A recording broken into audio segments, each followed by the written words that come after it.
So, hello mga ka-legacy. Good afternoon po sa inyong lahat. And for today, nakikita po ninyo sa aking likuran. Nandito po tayo sa RHG Game Farm kay Kuya Randy Herrera Gutierrez, sa pinsan po ni Boss Will. Ayan. So, binigyan po tayo ng bagong materialis na pandagdag po sa ating mga gagamitin para marami tayong mapalabas. Ayan.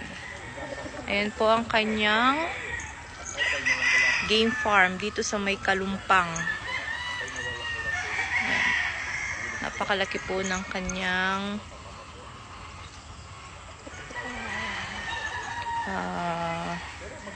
game farm. Ayan po yung kanyang mga alagang manokis. Napakadami po niyan mga ka-legacy.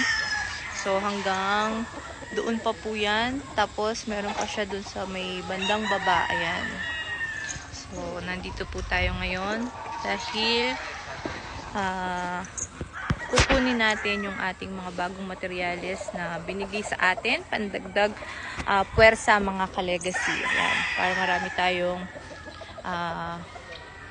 ma-share sa ating mga ka-legacy pag nakapagpa-labas na tayo. So, ipapakita ko sa inyo mga ka-legacy yung binigay sa atin. Ayan. So, yun po yung kanyang game farm dito sa may Kalumpang. Ayan. So, papakita ko sa inyo mga ka-legacy yung mga binigay sa atin. Ayan. So, ayan po yung binigay sa atin. Pure 5K sweater. Ayan.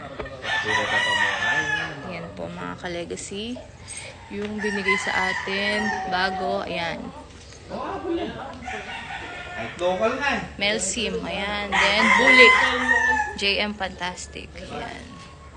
Ayan yung pandagdag na puwersa natin mga ka-legacy. Ayan. Ayan. Bagong ano natin yan.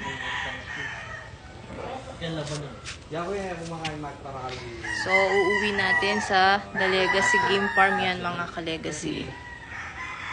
Pila mong bulan, mag-revert na. So, ayan. Ayan po ang RHG Game Farm ni Kuya Randy. Ayan po.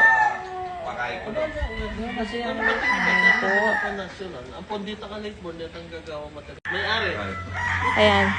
Siya po ang may-ari ng RHG Game Farm, si Kuya Randy.